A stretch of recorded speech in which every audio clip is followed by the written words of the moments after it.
semuanya, berjumpa lagi bersama saya yang tidak ada kerjaan. Jadi karena tidak ada kerjaan seperti ini, saya kadangkala rindu untuk berkumpul bersama teman-teman. Apalagi kita tahu sekarang bahwa uh, sudah 3 bulan kita dihimbau untuk berdiam diri di rumah karena adanya COVID ini. Jadi saya coba untuk bersilaturahmi kembali kepada teman-teman,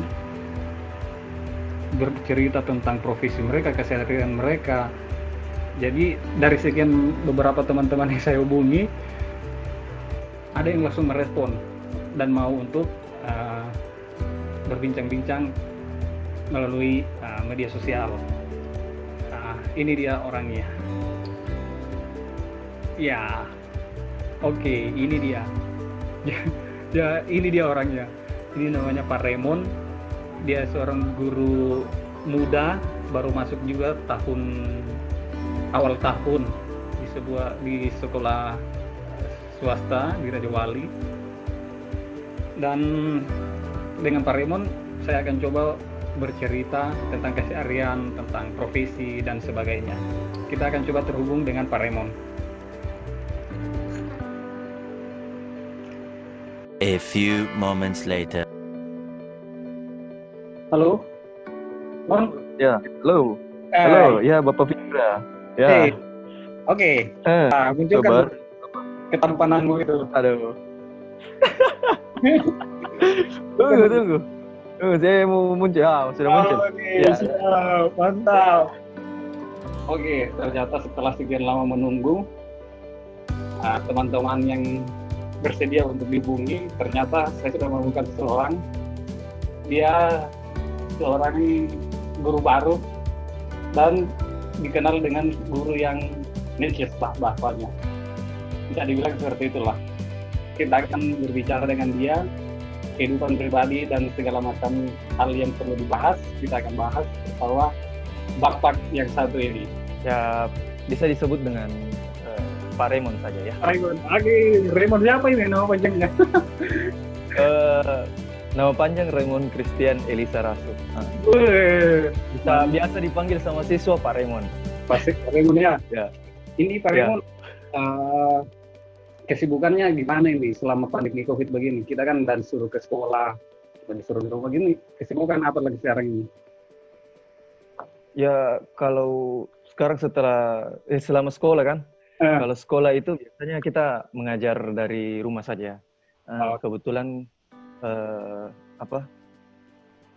keadaan yang membuat kita jadi harus mengajar dari rumah.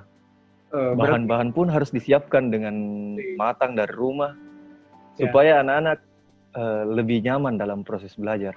Iya. Berarti lebih kepada pasrah dalam keadaan ini.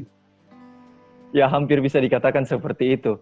Apalagi permasalahannya ini kita baru menjadi seorang guru. Ya, walaupun dikatakan sudah sempat melakukan praktik-praktik dalam proses pembelajaran selama kuliah, tapi proses dalam praktek dan secara langsung sebagai status sebagai seorang guru itu pastinya sangat berbeda. Ya, iya betul. Ya, karena biasanya selama ini kan kalau masih praktek masih ada guru pendamping, pembimbing yang menemani, mengatur segalanya. Tapi ini dihadapkan dengan kamu yang menentukan segala sesuatu yang ada di dalam kelas. Nah, jadinya seperti itu. Dan ditambah dengan keadaan COVID saat ini, ya harus betul-betul kembali meyakinkan diri bahwa kamu seorang guru yang harus bisa saat ini di era digital saat ini. Asik, luar biasa. Ini kalau saya lihat seperti ini motivasinya sudah seperti guru profesional ini. Belum, Bapak lebih profesional lah. Oke, kita berbicara tentang guru ya, Pak Raymond. Iya. Oke, saya punya mungkin beberapa pertanyaan saja. Oke, pertama ini yang saya mungkin penasaran juga, kenapa bisa atau coba Pak Raymond ceritakan kenapa bisa Pak Raymond ini jadi seorang guru? Kenapa bisa perjalanannya jadi seorang guru? Atau memang cita-cita atau gimana? Perjalanan menjadi seorang guru tidak pernah terpikir dalam benak saya untuk menjadi seorang guru. Banyak cita-cita yang pernah muncul dalam pikiran saya, mulai dari orang pemimpin religius dalam agama Katolik menjadi seorang pastor. Kemudian sempat berpikir ingin masuk pelayaran. Namun akhirnya sadar bahwa mungkin menjadi seorang guru adalah pilihan. Awalnya menjadi seorang guru tidak pernah kan terpikir buat saya. Tapi kalau saya mau menelusuri kembali istilahnya keturunan, ya kan, garis keturunan, bapak dari mama yang di Toraja itu yang sudah meninggal itu adalah seorang guru. Kemudian bapak di Manado, atau biasa saya sebut opa juga adalah seorang guru. Jadi ya mungkin ini adalah garis buat saya menjadi seorang guru. Ya. Oke. Mungkin sudah garisnya buat saya jadi guru. Oke, tadi kan pernah kamu bilang bahwa sebelumnya tidak pernah kepikiran jadi guru kan? Nah, itu saya mau tanyakan di usia berapa atau pada saat masa apa, SMA, kuliah, atau apa kamu bisa sadar bahwa saya ini ke depannya mungkin akan jadi guru dan saya akan mungkin di profesi ini terus ke depannya. Itu kira-kira usia berapa tahun? Waktu itu mungkin sekitar sudah menginjak sekitar umur 19 tahun. Itu SMA atau 20 mungkin. Sudah kuliah. Sudah saat menentukan pilihan masuk di kampus. Itu pun saat masuk di kampus berpikir bahwa kenapa saya akan menjadi seperti ini. Tetapi akhirnya sadar bahwa profesi guru itu sangat membanggakan untuk kita. Siap. Masalahnya semua orang yang berhasil di dunia ini rata-rata itu mendapatkan pendidikan dari guru. Walaupun kan kita sadar bahwa pendidikan itu mulai dari kita lahir sampai kita mati, pendidikan itu tidak pernah ada habisnya. Kita tidak pernah berhenti untuk belajar.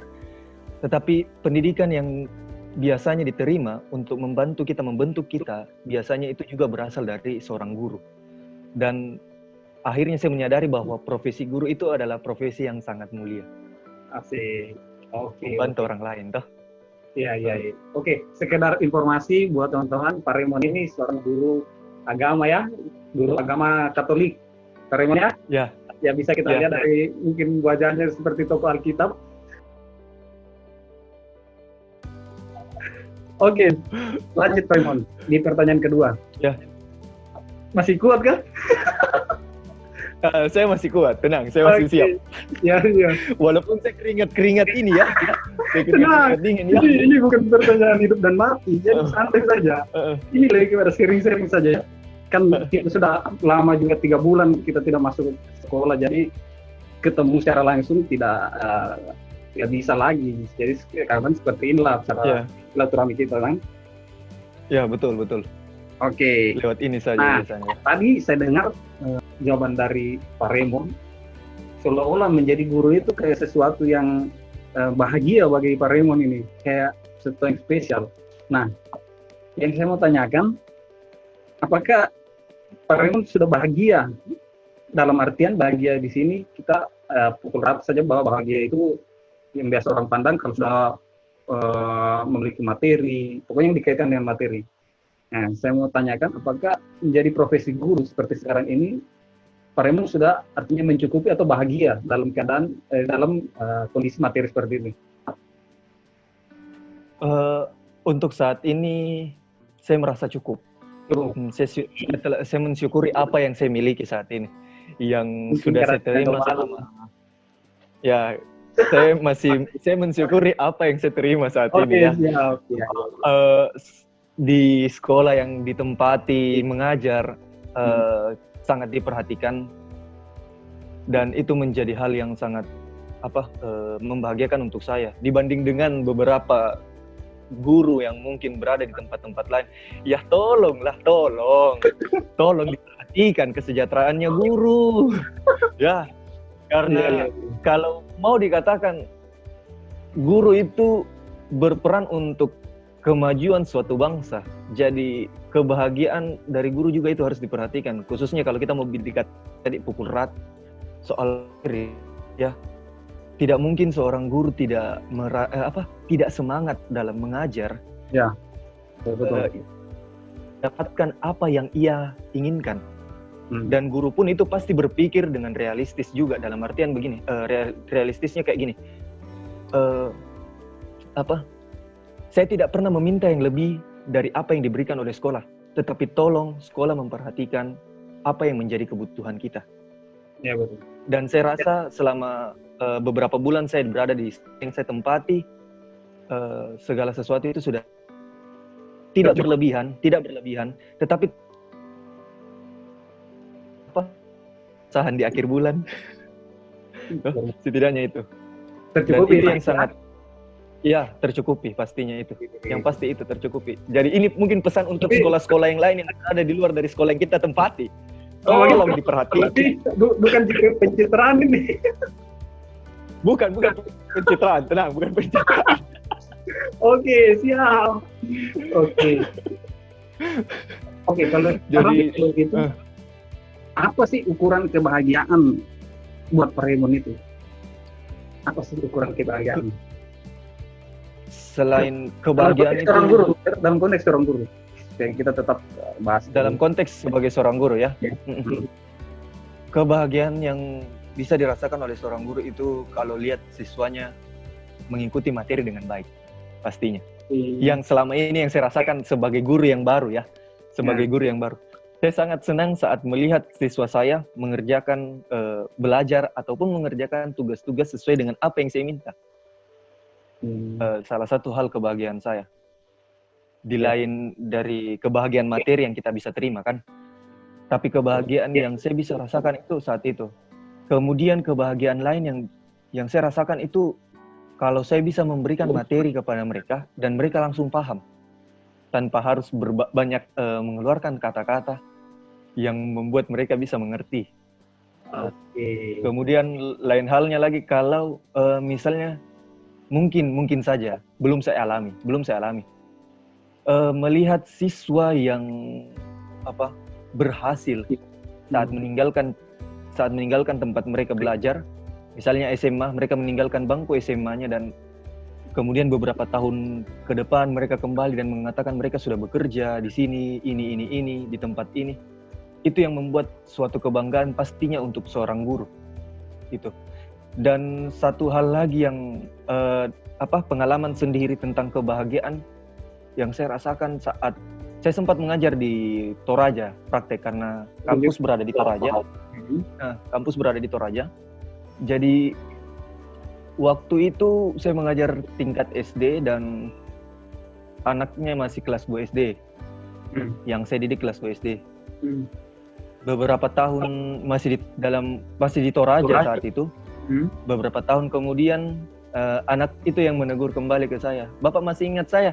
"Iya, pasti saya ingat." Jadi akhirnya ada kebahagiaan bahwa siswa masih ingat kita sebagai orang yang mendidik mereka.